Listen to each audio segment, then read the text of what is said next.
Hey everyone, I Wish Tano here, the internet's busiest music nerd, and it's time for a review of Where the Giants Roam by Thundercat. Oh! Thundercat is a West Coast singer, songwriter, bass virtuoso, and an amazing live performer.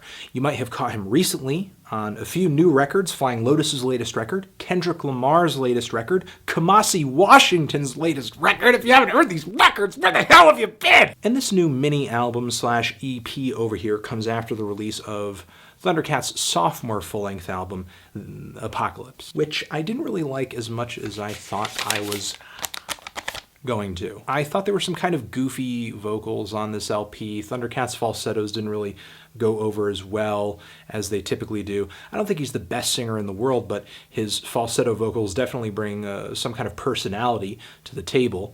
And then there was also the production on this record, which I thought was kind of lackluster. Nowhere near as intergalactic and colorful and overwhelming as his debut, the golden age of Apocalypse. I mean, I guess if you take those titles literal, I mean, the quality of both the albums is evident. Now, Thundercat's debut record over here, which I do recommend you listen to, is a pretty fantastic fusion of neo-soul and jazz and funk music and synth funk. And with Flying Lotus on production on this LP, it has a very futuristic vibe to it as well. And that sound and style on Thundercat's debut still rings through on this latest project over here, which is just about 17 minutes in length. There's not too much to labor over on this album, so let's just get it out of the way. The production's pretty great. Flying Lotus producing on this thing once again. Thundercat's falsetto vocals just ring out with just slathered in reverb, kind of a cavernous quality to them, especially on the opener here, where I feel like I'm listening to Thundercat singing in like a great hall of some sort. There's quite a bit of layered instrumentation on this LP, some of which is brought by a star-studded list of guest performers on here, like Herbie Hancock, like Kamasi Washington, and Miguel Atwood Ferguson, who you might remember from the BRAINFEEDER roster as well. All the instrumentation on this LP is mixed very well. It's clear, it's otherworldly, it's intergalactic in the same way that Golden Age of Apocalypse was, but it just feels a little bigger and a little bit more instrumentally fleshed out, especially on the cut following the opener here, A Song for the Dead. The layers of harmonized vocals, the bass, the weeping violin on this cut, which I believe was brought by Atwood Ferguson, is very nice. It's a very somber, sad cut, and shows Thundercat taking just an instrumentally denser approach as well, especially as Kamasi Washington and Herbie Hancock pop in later on the LP. Then Thundercat takes a punchier and funkier approach on the song Them Changes, definitely the catchiest track in the track listing here.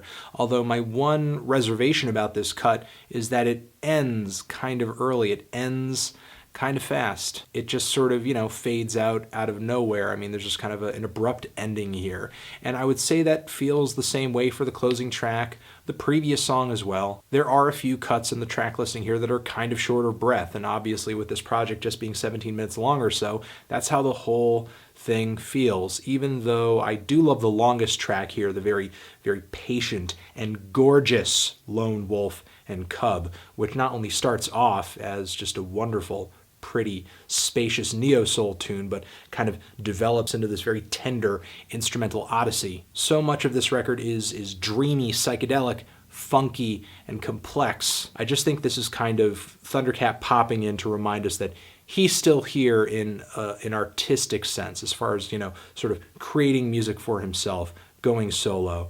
I think that it's been a pretty interesting couple of years for Thundercat, given all of the just live performing, all the appearances that he's done on some pretty high-profile records. And I hope that collaboration and I hope that exposure continues for Thundercat. I mean, I hope people continue to reach out for him. I hope I see him on more records into the future.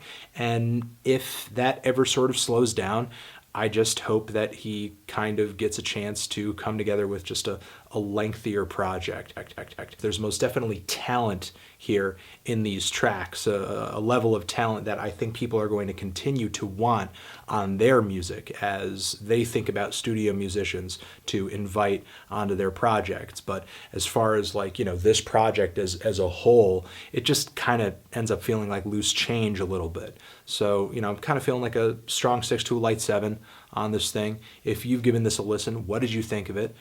Tran, you've given this record a listen. What do you think of it? You're going to tell me. But also, let me know what you think I should review next.